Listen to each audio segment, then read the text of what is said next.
Hello friends, எல்லாரும் எப்படி இருக்கீங்க? நல்லா இருக்கீங்களா? இன்றைக்கி நம்ம டெய்லி லைஃப்க்கு தேவையான கிச்சன் டிப்ஸ் அண்ட் ட்ரிக்ஸ் தாங்க பார்க்க போகிறோம். வீடியோ ரொம்ப யூஸ்ஃபுல்லாகவும் இருக்கும், இன்ட்ரெஸ்டிங்காகவும் இருக்கும். வீடியோ ஃபுல்லாக பார்த்துட்டு ஏதாச்சும் ஒரு டிப்ஸ் உங்களுக்கு யூஸ்ஃபுல்லாக இருக்குன்னு நினச்சிங்கன்னா ப்ளீஸ் மறக்காமல் சப்ஸ்கிரைப் பண்ணிவிட்டு பெல் ஐக்கான் இருக்குது அதுவுமே கிளிக் பண்ணி வச்சுக்கோங்க. இப்போ வாங்க நம்ம வீடியோக்குள்ளே போகலாம். ஃபஸ்ட்டு டிப்பு என்னென்னு சொல்லி பார்க்கலாம். உங்கள் வீட்டில் இட்லி ஊற்றுறதுக்கு முன்னாடி இந்த டிப்ஸை நீங்கள் ட்ரை பண்ணுங்கள். இந்த டிப்ஸை நீங்கள் ட்ரை பண்ணிங்கன்னா அதிக கேஸ் செலவாகாது, அதே சமயம் நல்லா சாஃப்டான இட்லி கிடைக்குங்க. நமக்கு ஃபஸ்ட்டு கேஸ் ஸ்டவ் ஆன் பண்ணி இட்லி பாத்திரம் வச்சுக்கலாங்க. தேவையான அளவுக்கு மட்டும் நம்ம தண்ணி ஊற்றிட்டு மூடி போட்டுட்டு கரெக்டாக நீங்கள் 2 நிமிஷம் போல் மட்டும் தண்ணி நீங்கள் சுடு பண்ணிக்கோங்க. அதுக்கப்புறம் இட்லி குக்கர் மூடி ஓப்பன் பண்ணி எப்போதும் போல் இட்லி தட்டுக்குள்ளே இட்லி நம்ம ஊற்றி வச்சுக்கலாங்க. இட்லி ஊற்றி விட்ட பின்னாடி மூடி போட்டு கரெக்டாக நீங்கள் 8 நிமிஷம் போல் மட்டும் வேக வச்சு எடுத்திங்கன்னா நல்லா பஞ்சு போல் இட்லியும் அதே சமயம் பார்த்திங்கன்னா அதிக கேஸ் நமக்கு செலவும் ஆகாது. கண்டிப்பாக இந்த டிப்ஸை நீங்கள் ட்ரை பண்ணுங்கள், ரொம்பவே யூஸ்ஃபுல்லாக இருக்கும். இந்த டிப்ஸ் உங்களுக்கு பிடிச்சிருக்கு அப்படின்னா மறக்காமல் ஒரு லைக் பண்ணுங்கள். அடுத்த டிப்பு என்னன்னு சொல்லி பார்க்கலாம்.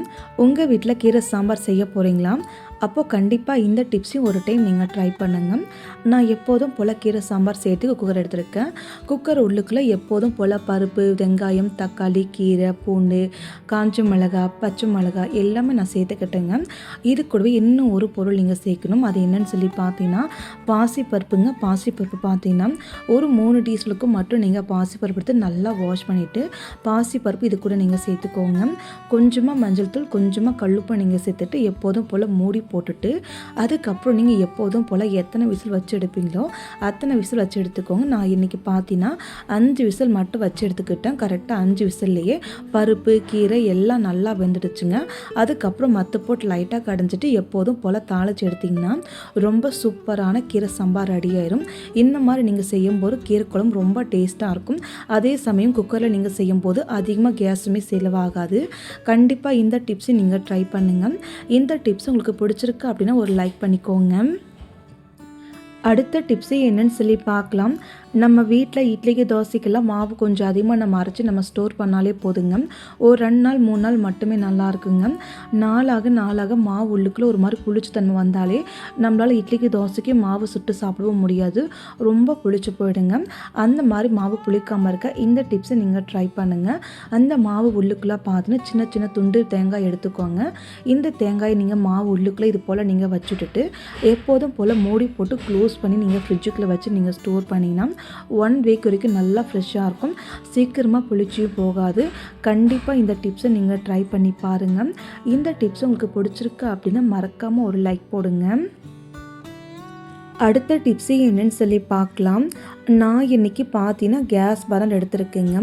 நம்ம எல்லார் வீட்லேயும் கம்பல்சரி கேஸ் அடுப்பு வச்சு யூஸ் பண்ணோம் இல்லையா? அது மேலே இருக்கிற கேஸ் பர்னர் நம்ம அடிக்கடிக்கு க்ளீன் பண்ணணுங்க. ஒருவேளை நம்ம க்ளீன் பண்ணாமல் யூஸ் பண்ணால் என்னாகும் நீங்கள் பார்த்தீங்கன்னா அந்த கேஸ் பர்னர் மாதிரி நிறைய அழுக்கு படிஞ்சு அந்த ஓட்டை ஃபுல்லாகவே மூடிக்குங்க, சின்ன சின்ன ஓட்டையும் ஆகிடும். அந்த மாதிரி ஆகும்போது நம்ம என்னதான் கேஸ் ஸ்டவ் நம்ம ஏறி வச்சு சாப்பாடு செஞ்சாலுமே நிறைய கேஸ் நமக்கு வெளியில் வேஸ்ட் ஆகிடுங்க, அது நமக்கே தெரியாது.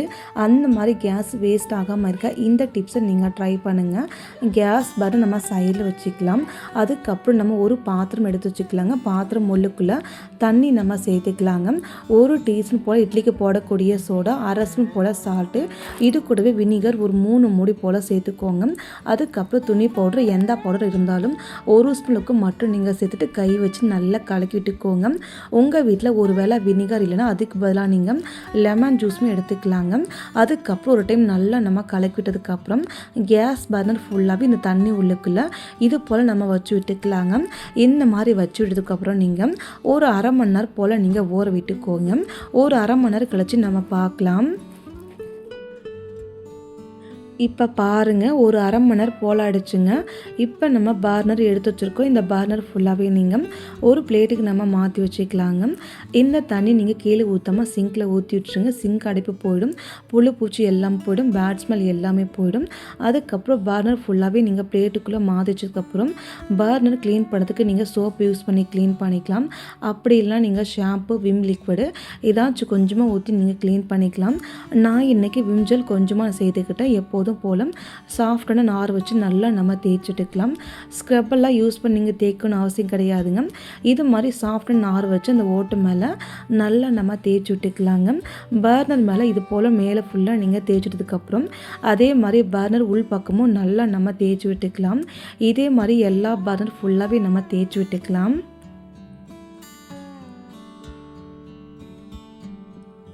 இப்போ பாருங்கள், எல்லா பர்னர் மேலே இதே மாதிரி நான் தேய்ச்சிட்டதுக்கப்புறம் இதை நீங்கள் சைடில் வச்சுக்கோங்க. அதுக்கப்புறம் ஒரு கப்புக்குள்ளே நீங்கள் தண்ணி எடுத்துகிட்டு பர்னர் ஃபுல்லாகவே ஒரு டைம் நீங்கள் நல்லா நனைச்சிக்கோங்க. இந்த மாதிரி நல்லா நனைச்சதுக்கப்புறம் நீங்கள் பார்த்தீங்கன்னா ஒரு பழைய ப்ரஷ் எடுத்துக்கோங்க. பழைய ப்ரஷ் எடுத்துகிட்டு ஒவ்வொரு பர்னர் ஓட்டை மேலே நீங்கள் பார்த்தீங்கன்னா லைட்டாக இது போல் நீங்கள் தேய்ச்சி விட்டுக்கோங்க. அந்த பர்னர் ஓட்டை மேலே இருக்குல்லையே, ஓட்டை மேலே உள்பக்கம் வெளிப்பக்கம் இந்த மாதிரி எல்லா பர்னர் மேலேயும் நம்ம தேய்ச்சிக்கலாங்க. அதுக்கப்புறம் எப்போதும் போல் ஒரு டைம் நீங்கள் தண்ணியில் வாஷ் பண்ணிவிட்டு வந்துடலாம். இப்போ நம்ம பர்னர் ஃபுல்லாகவே நல்லா வாஷ் பண்ணிட்டு வந்தாச்சு. அந்த ஓட்டை ஃபுல்லாகவே நல்லா கிளியராக இருக்குங்க. பெரிய பெரிய ஓட்டையை பார்க்கவே நல்லா தெரியுது. இப்போ நம்ம இப்படி யூஸ் பண்ணக்கூடாது. இதை நீங்கள் வெயிலில் காய வச்சு எடுத்துக்கணும். அப்போல்லாம் நீங்கள் ஒரு துணி வச்சு துடைச்சிட்டு அதுக்கப்புறம் நீங்கள் யூஸ் பண்ணுங்கள். இந்த மாதிரி பர்னர் ஃபுல்லாகவே நீங்கள் ஒரு வாரத்தில் ஒரு டைமாச்சும் நீங்கள் க்ளீன் பண்ணி யூஸ் பண்ணிங்கன்னா கேஸ் எதுவுமே வேஸ்ட் ஆகாமல் இருக்கும். எக்ஸ்ட்ரா நமக்கு இன்னொரு 10 நாள் நமக்கு வரவும் செய்யுங்க.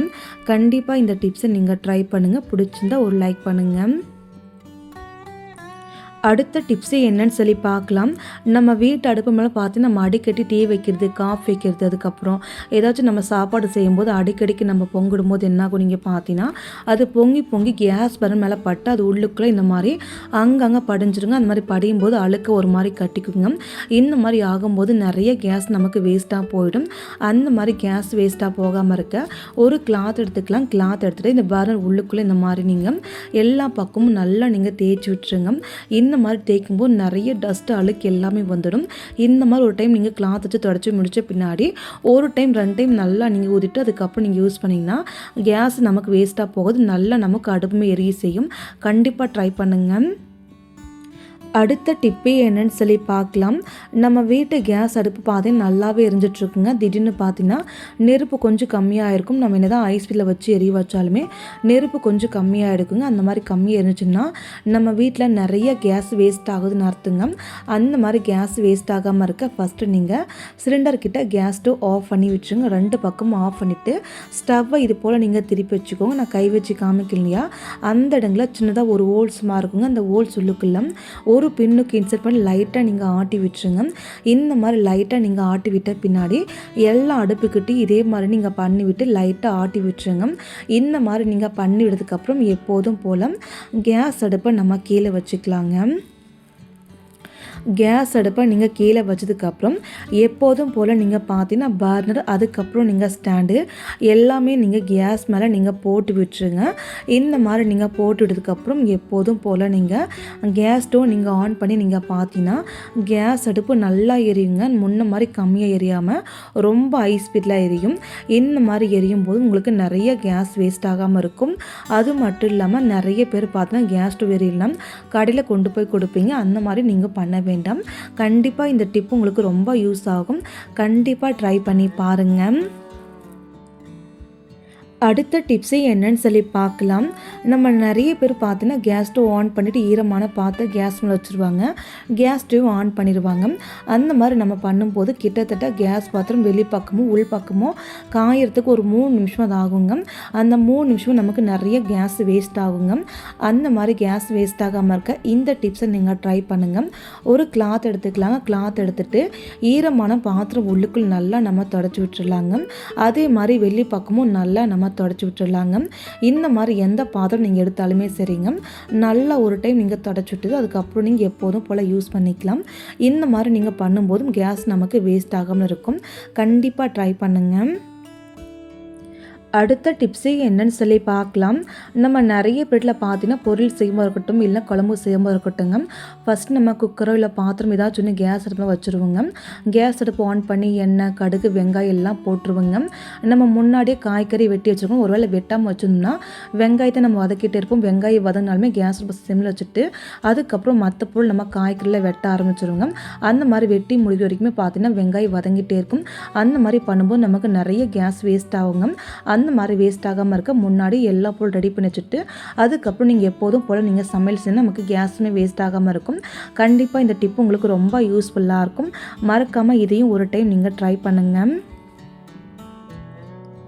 அடுத்த டிப்ஸு என்னன்னு சொல்லி பார்க்கலாம் வாங்க. நம்ம வீட்டில் நம்ம சாப்பாடு செஞ்சாலும் சரி, சாம்பார் பொருள் எது நம்ம செஞ்சாலும் சரிங்க, முடிஞ்ச வரைக்கும் எல்லா பொருள் நீங்கள் சேர்த்துட்டு மூடி போட்டு நீங்கள் சமைச்சிங்கன்னா ரொம்ப சீக்கிரமாக காய்கறி சாப்பாடு எல்லாம் வெந்து வந்துடும். அதே சமயம் நமக்கு கேஸுமே அதிகமாக செலவும் ஆகாது. கண்டிப்பாக இந்த டிப்ஸை நீங்கள் ட்ரை பண்ணுங்கள். இந்த டிப்ஸ் உங்களுக்கு ரொம்பவே யூஸ்ஃபுல்லாகவும் இருக்குங்க. அடுத்த டிப்ஸே என்னன்னு சொல்லி பார்க்கலாங்க. நம்ம வீட்டில் பிரியாணி செய்யணும் அப்போல்லாம் வேறு ஏதாச்சும் நம்ம வெங்காயம் வதக்கி ஏதாச்சும் நம்ம செய்கிற மாதிரி இருந்தால் வெங்காயம் சீக்கிரமாக வதங்கி வரதுக்கு இந்த டிப்ஸை நீங்கள் ட்ரை பண்ணுங்கள். வெங்காயம் எப்போதும் போல் நீங்கள் சேர்த்துட்டு கொஞ்சமாக நீங்கள் சால்ட்டு சேர்த்துட்டு எப்போதும் போல் நீங்கள் வதக்கினா ரொம்ப சீக்கிரமாக வெங்காயம் வதங்கி வந்துடுங்க. இந்த மாதிரி பண்ணும்போது வெங்காயம் ரொம்ப சட்டுன்னு வதங்கி வந்துடும். அதே சமயம் நமக்கு அதிகமாக கேஸுமே செலவாகாமல் இருக்கும். கண்டிப்பாக ட்ரை பண்ணி பாருங்கள். ஓகே ஃப்ரெண்ட்ஸ், இந்த டிப்ஸில் நீங்களும் ட்ரை பண்ணி பாருங்கள். நமக்கு எக்ஸ்ட்ரா சிலிண்டர் ஒரு 10 நாள் கிட்டே நமக்கு வரவும் செய்யுங்க. இதனால் நமக்கு பணமும் மிச்சமாகுங்க. இவ்வளோ இந்த வீடியோ பொறுமையாக பார்த்த எல்லா ஃப்ரெண்ட்ஸுக்குமே ரொம்பவே நன்றிங்க. நாளைக்கு பார்க்கலாங்க வேறொரு வீடியோவில்.